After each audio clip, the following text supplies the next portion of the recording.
police took black boys into custody for rape of white lady. There was no substantial evidence against any of young school-going boys. Every young black male who was in the park last night is a suspect. But the police beat, humiliate, and force black boys to confess all evil accusations leveled against them.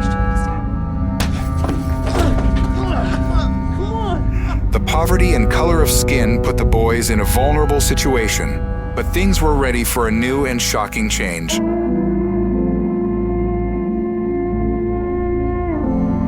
Welcome back to Paramount Recaps. I don't have many subscribers, but your single comment is a ray of hope to motivate me. And to think we were going to release these animals to family court? This series is inspired by real events. It starts in Harlem on April 19, 1989. Antron McCray enjoys playing cards with his dad, Bobby Kevin Richardson, a teenager, loves music. With summer vacation beginning, Kevin's older sister Angie advised him not to waste this time. Korey Wise often skips school to spend time with his girlfriend, Lisa. Raymond Santana is another typical teenager who likes hanging out with friends in the evening. Many kids go out to avoid being bored at home. When Korey's friends called, he left Lisa at the diner and joined them, which upset her. Let's go, we're going to the park. Come on, go right now, let's go. They planned to play basketball. Kevin's mother, who is ill, was sleeping when he gently covered her with a blanket before heading out to meet his friends. As usual, the streets were lively after dark, with the boys making noise and bothering passers-by. A fight soon erupted, which was common in their neighborhood. When police sirens sounded, the teenagers scattered. Some were caught, while others escaped. Police operator 414, raise emergency. That night, a wounded white woman was found in a nearby forest. She had clearly been attacked, but fortunately survived. Police and forensic teams arrived at the scene, led by Linda Fairstein. Someone had assaulted the woman and left her in the forest. No adult, severe injuries to the face and body.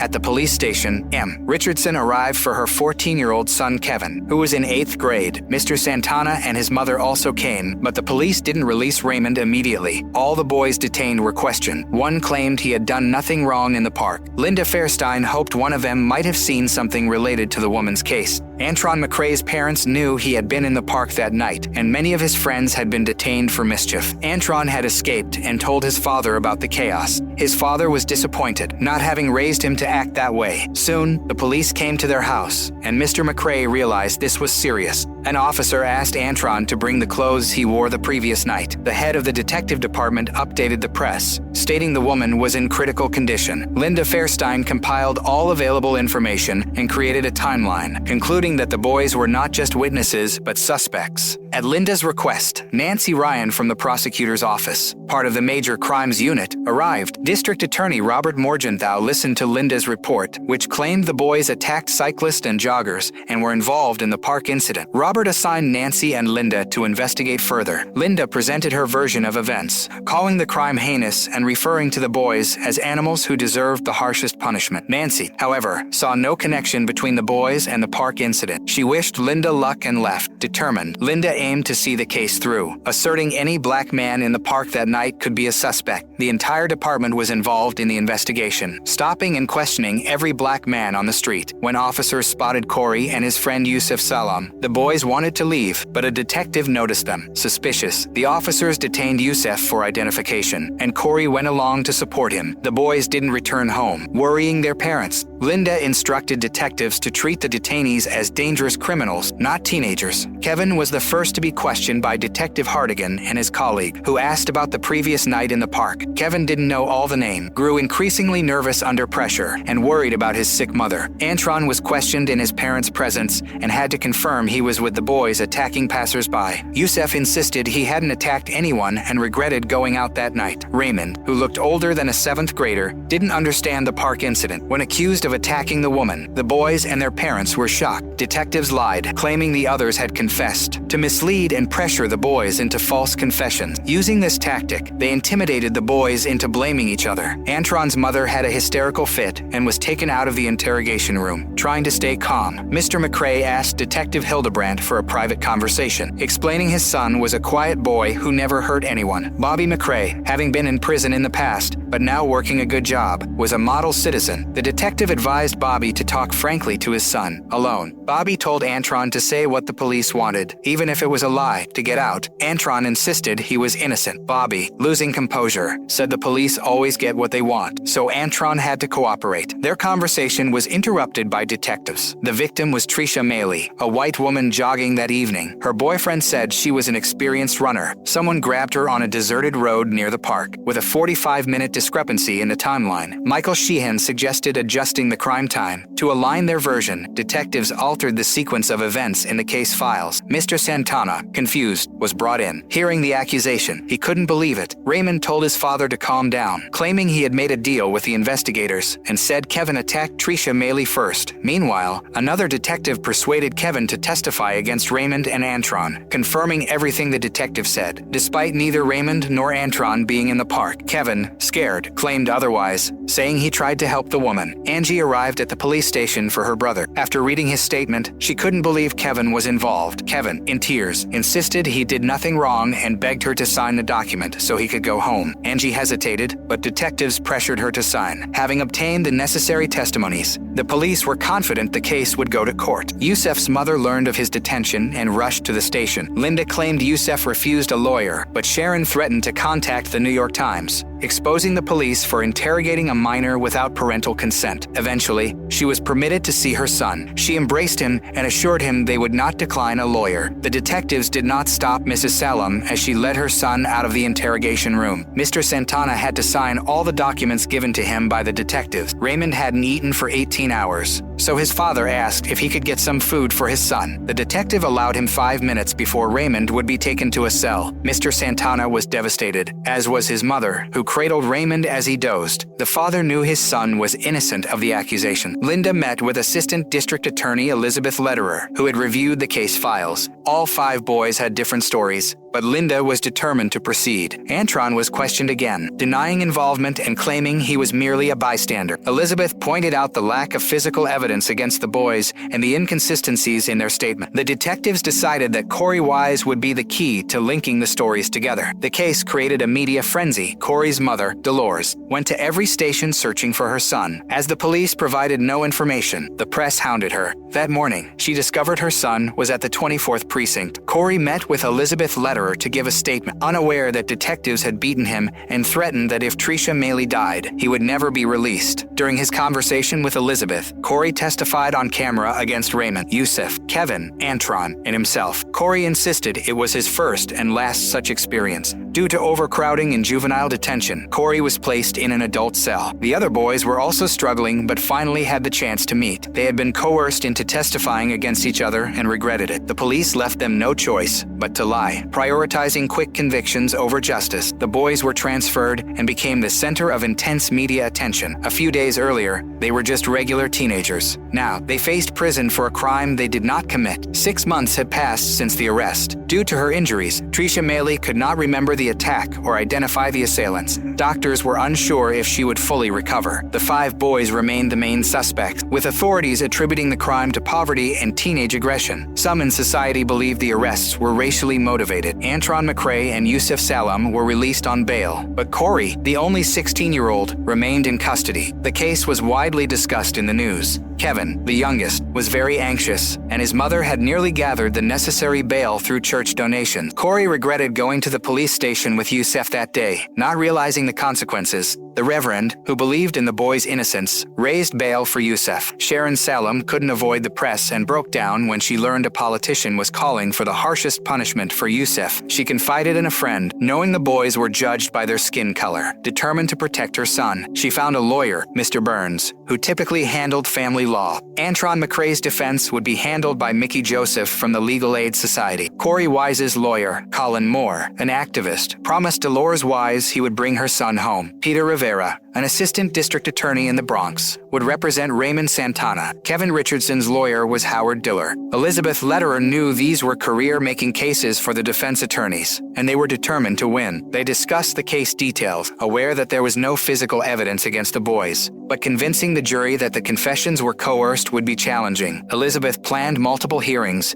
aiming to use the least edited confession tapes. The outlook was grim, and the lawyers were candid with their clients. The prosecutor offered a plea deal for lighter sentences if the boys admitted guilt, but they refused, maintaining their innocence. Linda informed Elizabeth and Robert Morgenthau about DNA evidence from the crime scene, which the defense was unaware of. The incident was widely covered by the media. Bobby, struggling to believe the situation, lied to his wife about working a double shift to avoid going home, deeply worried about the upcoming hearing. Antron's father was running late, and his mother wasn't sure if he would show. Activists were protesting, demanding fair trials for the boys, and accusing the authorities of racism, giving Antron some hope. The hearing began with Judge Galligan's opening statement. Elizabeth Lederer accused Kevin Richardson, Korey Wise, and Raymond Santana of the crime against Patricia Maley, using their confessions as evidence. The defense argued that the confessions were coerced, with no witnesses identifying the boys and the detectives breaking the law by interrogating them without their parents and without food. Mr. Burns emphasized the racial undertones, criticizing the police for not considering other suspects. The prosecutor's first witness, Dr. Kurtz, described Patricia Maley's critical condition. Miss Dean, another witness, spoke of aggressive teenagers harassing passers-by that night. Though none of the defendants were identified, Linda and Elizabeth were frustrated as DNA evidence didn't match the boys, causing their case to falter. Elizabeth, tearfully, acknowledged their innocence, but Linda insisted on proceeding, arguing it was for Patricia Maley. Patricia Maley, struggling to walk due to her injuries, testified next. She was unlikely to fully recover. Yusuf prayed for her memory to return. Elizabeth asked Patricia to recount the events of April 19, 1989. Patricia remembered a meeting at work and a call to cancel dinner plans, but nothing about the evening jog or the attack. She couldn't identify her attackers or the exact location. Elizabeth showed her evidence from the crime scene. Patricia recognized her clothes and shoes, noting they had been white before the attack in the park. When asked about the effects of the assault, she mentioned difficulties with walking, seeing, and smelling. Her life had been on the line, and she wouldn't have survived if she hadn't been found that night. The boys' parents were anxious because Tricia didn't clear their son's name. The McRaes left the courthouse in silence. Antron questioned his father about his frequent absences, and Bobby evasively said he had some matters to attend to. Antron rode a taxi with his mother. Bobby didn't join them, just handed them money for the fare. The hearing continued, with the lawyers challenging the detectives' claims that the boys had confessed willingly. Before admitting guilt, the boys repeatedly denied any involvement. After the hearing, Antron sat beside Raymond to offer support. Unlike Antron, Raymond was headed to a cell, not home. Raymond, like his father, seemed to have resigned to his fate. Antron urged him to keep believing in a better outcome that was all they had left. At the next hearing, a forensic expert testified that the DNA from the crime scene did not match any of the defendants. This suggested someone else had committed the crime. The boys' mothers cried and hugged each other, hopeful that their children would soon be released. Elizabeth Lederer, however, felt no remorse and was ready to continue her dishonest tactic. She saw the whole situation as political, devoid of any honesty. The lawyers told their clients that the prosecution was offering another plea deal. If they pled guilty, their sentences would be lighter than if the court ruled against them. The prosecution's main leverage was the confession tapes. Yusuf refused to admit to something he didn't do, and the others backed him up. During the next hearing, Raymond's lawyer questioned a detective who admitted that Raymond couldn't accurately identify the crime scene. Bobby fell into a depression and was rarely home, while his family coped in their own ways.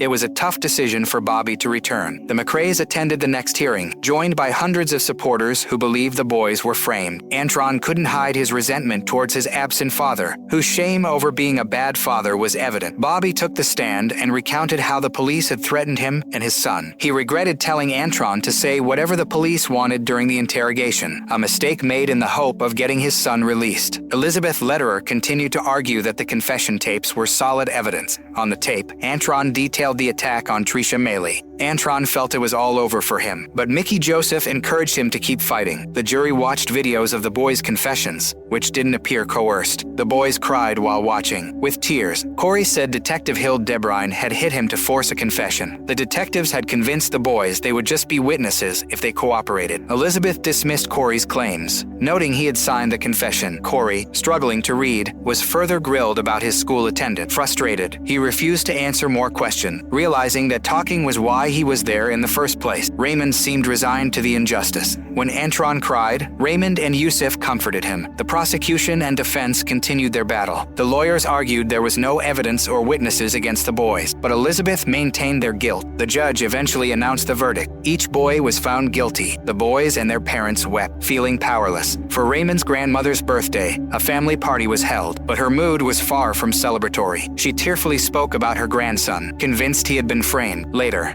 Raymond SR's brother noted their mother had changed due to the situation. Raymond knew his son's arrest had impacted the family, but felt helpless. He often argued with his new wife over money, and each day he awaited a call from Raymond Jr. in juvenile jail. Despite the unjust sentence, the boy tried to stay strong, with his father regularly sending money for extra food. Raymond SR and his mother visited Raymond Jr. frequently, just as Mrs. McRae visited Antron, who confessed to being plagued by nightmares. Her love helped Antron hold on, and Raymond also drew strength from his family's support. Years passed, and Antron was finally released. His mother had waited all this time, and they were reunited. Antron had almost forgotten what freedom felt like. Not much had changed at home. His father, Bobby, now very old, was in disbelief upon seeing him. Antron didn't want to hug his father, still angry for Bobby's long absence and failure to visit him in prison. For years, the McRae spouses had been separated, but Bobby's health had deteriorated. Eventually, they started living together again. Now, Bobby faced numerous health issues, and Mrs. McRae struggled. Antron promised to care for his mother, but remained distant from his father. Mrs. McRae still hoped for reconciliation, but Antron made it clear it wouldn't happen. Events flashed back to Raymond's regular calls to his father, helping him endure his sentence. When Raymond finished his sentence, he embraced his father, both in tears. Raymond SR introduced him to his wife, Elena, who wasn't thrilled to see her stepson. The house was crowded with Elena's relatives, including young children. Raymond Jr.'s room was cluttered, previously occupied by his brother. The father introduced the older son to the younger one. The house was noisy and tense, but Raymond SR was overjoyed at his son's return. Raymond Jr. tidied up his room, looking at old photos and reminiscing about the past. Now, he had to rebuild his life, just like Antron. Bobby prepared lunch for Antron, hoping they could talk, but Antron ignored him. Sharon Salem handed out flyers for a rally. Meeting Kevin and Corey's mothers, Dolores Wise asked about the boys, and Sharon mentioned that Yusef had turned to religion and was studying the Quran. Dolores was heartbroken because her son, unlike the other boys, was in an adult prison without educational programs. The women prayed for their sons. Dolores wanted Corey and Yusef to write to each other, even though prison rules forbade it. She thought it would help them, but Sharon disagreed, saying Yusef shouldn't break the rules as he was up for parole next year. Sharon visited Yusef in prison, noticing how much he had changed, finding solace in religion. Sharon kept her job loss a secret from him. She now worked at a dry cleaner and feared losing that job too if they found out about Yusef's imprisonment. Yusef admitted he often thought about Corey, feeling guilty because Corey had gone to the police station with him that fateful day just to keep him company. Sharon assured Yusef that things would get better. Despite being hated and seen as a monster by many, his mother's love gave him hope. When Yusef returned home, they celebrated with a party. He was happy to be surrounded by those who believed in him. Kevin's mother and sisters visited him regularly. Angie always tried to cheer him up, encouraging him to find a hobby. Angie's life had improved. She met someone she loved, but initially refused to date him. Feeling she didn't deserve happiness while her brother was in prison, Kevin wanted his sister to be happy, and after their mother said guilt wouldn't change the past or future, Angie agreed to a date with Chris. Kevin was glad to hear his sister was doing well, and they hugged before parting. In the present, Angie picked up her brother, Kevin, who was surprised by how much everything had changed. His family's love had kept him strong. Corey remained the only one still serving his sentence. The boys on parole had to report to the police station every 90 days. Raymond planned to find a job, but his lawyer advised him on parole conditions, like not working with other criminals. Raymond struggled with job interviews, almost despairing because of his prison record. The Santana house was always noisy with relatives' children, and Raymond Jr. often clashed with Elena and her family. Raymond SR didn't dare oppose his wife. When Elena insulted Raymond Jr. by mentioning Tricia Maley, Raymond SR tried to calm things down, promising his son things would improve. Antron found work at a local diner and met a nice girl there. A customer recognized him, but Antron lied, saying he wasn't local. Yusef went to a salon, where not everyone believed he was guilty. Some thought the boys were framed. Yusef wanted to return to his studies and become a teacher, but his criminal record made it impossible. Raymond tried to return to normal life. Though some old acquaintances ignored him while others were glad to see him, he admitted to an old friend that he had met a girl in prison through letters, but stopped communicating with her, thinking she deserved better. However, Raymond decided to call Tanya, and they met. Tanya was hurt when Raymond had cut off contact. She took his hand, but when Elena saw Tanya at their house, she yelled, thinking Tanya was Raymond's wife. Tanya left, unsure about continuing the relationship. After their shift, Antron and his girlfriend Adele argued because Antron saved all his earnings for education. Adele broke up with him, feeling insulted. Bobby's health worsened, and Antron caught him when he almost fell getting out of bed. Remembering their past card games, Antron cried, realizing he had forgiven his father. Bobby soon passed away, and at the funeral, Raymond and Tanya reconciled. Raymond found a job, and their relationship blossomed. Tanya shared good news. They could rent her sister's soon-to-be vacant house. Tanya was studying to become a teacher's assistant, but even with her scholarship and Raymond's salary, money was tight. Raymond lost his job, leading him to join a gang dealing in substances. Yusef and Kevin unexpectedly met at a mandatory group session for parolees and were happy to see each other. Yusef had found work in telemarketing, but Kevin struggled with public disdain. Kevin lived with his mother and sisters and was surprised to learn Yusef had married LaQuisha, a manager at his company. The boys still hoped to prove their innocence, though many doubted them. They wanted to make up for lost time. Raymond sometimes gave gifts to his younger brother and planned to move out soon. His father refused his money, knowing it was ill-gotten, warning it could end badly. Raymond insisted he was trying to be independent, blaming the trial for ruining his life. Elena gloated as he left. Before the incident, the boys had been ordinary teenagers. They lost their best years to a wrongful accusation. Raymond was eventually arrested again, and his father cried upon hearing the news. Heartbroken, his son was back in prison. Korey Wise faced the hardest ordeal, tried as an adult and sent to a prison 7 miles from Harlem, among New York's most dangerous criminals. Korey, unfamiliar with prison rules, was taken to his cell by Simon, a guard who only favored inmates who could benefit him. Korey knew he shouldn't be there, facing threats and foul language in a rat-infested cell. In the prison canteen, he felt even more out of place, witnessing frequent fights but staying on the sideline. He met an inmate who believed in his innocence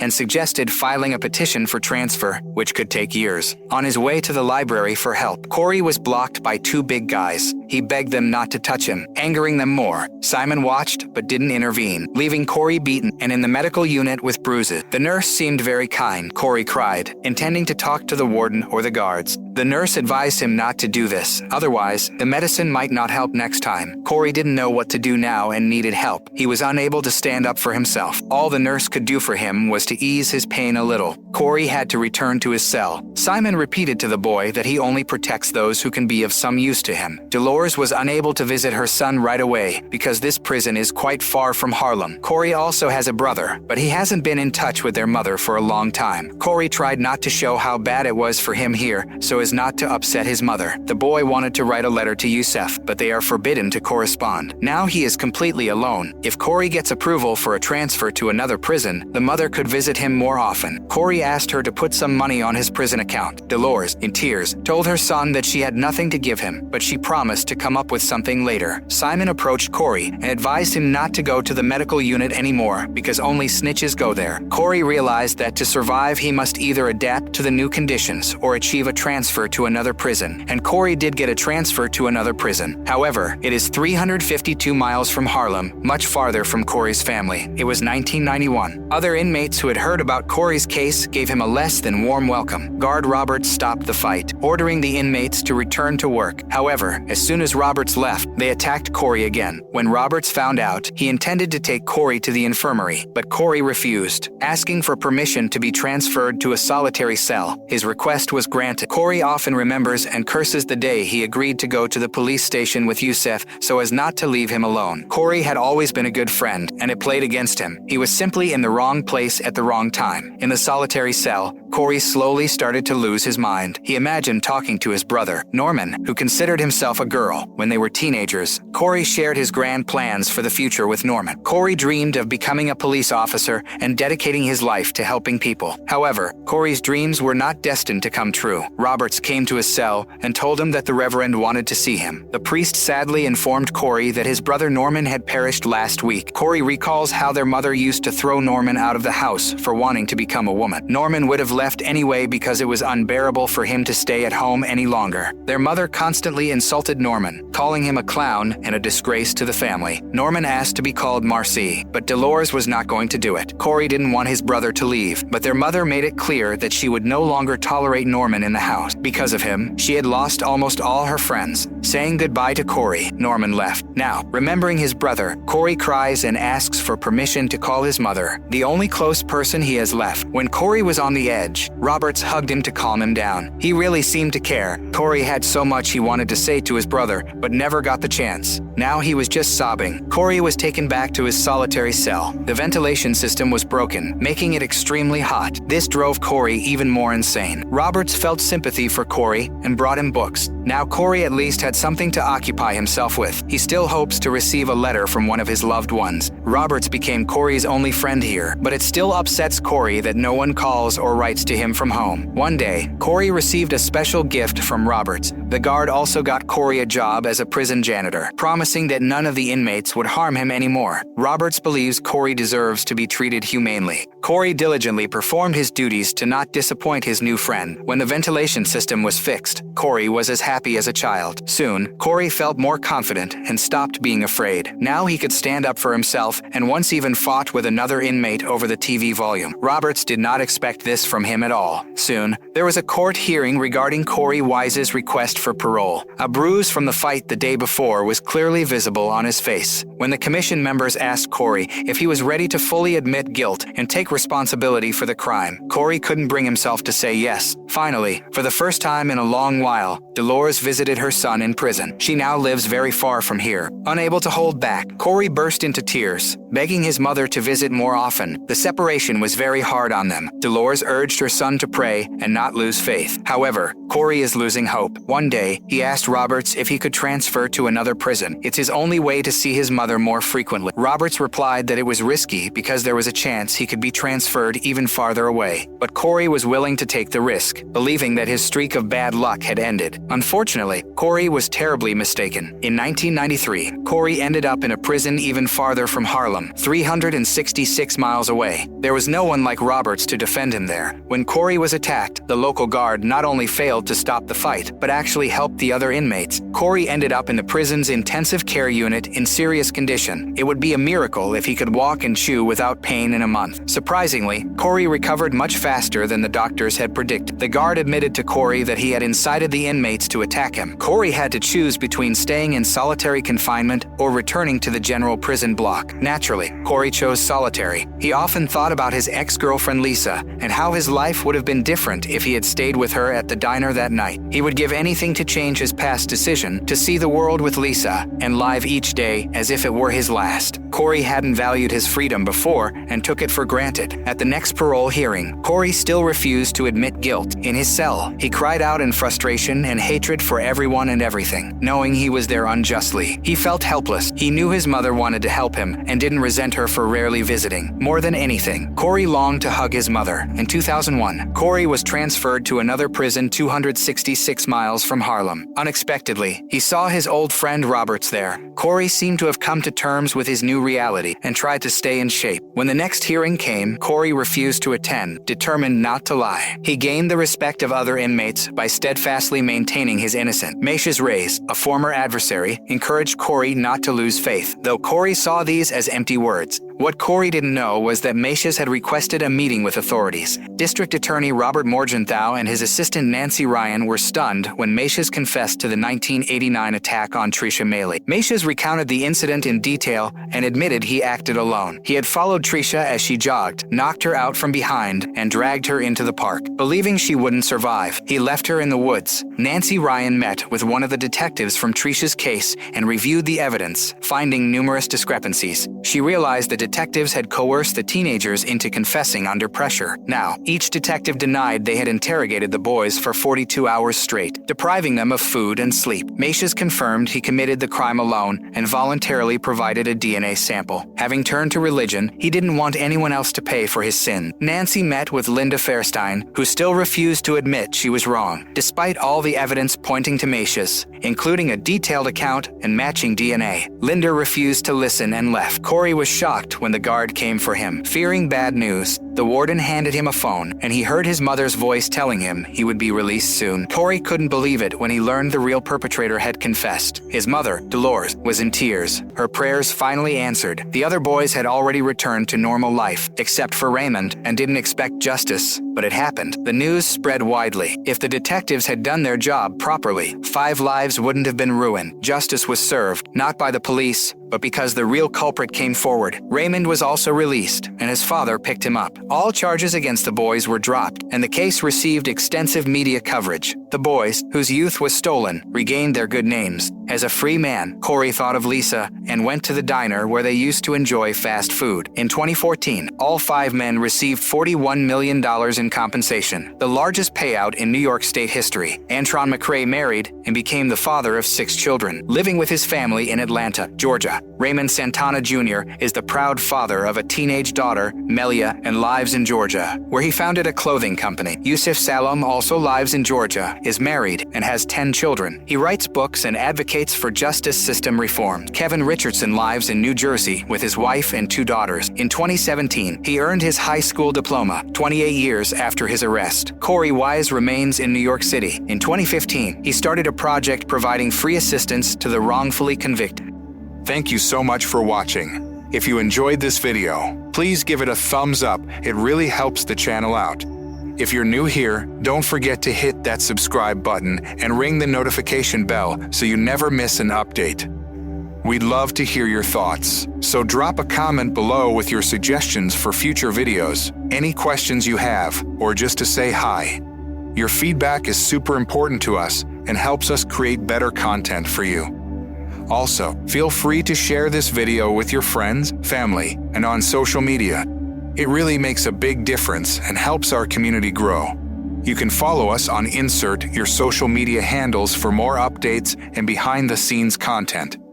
Thanks again for your support, and we'll see you in the next video.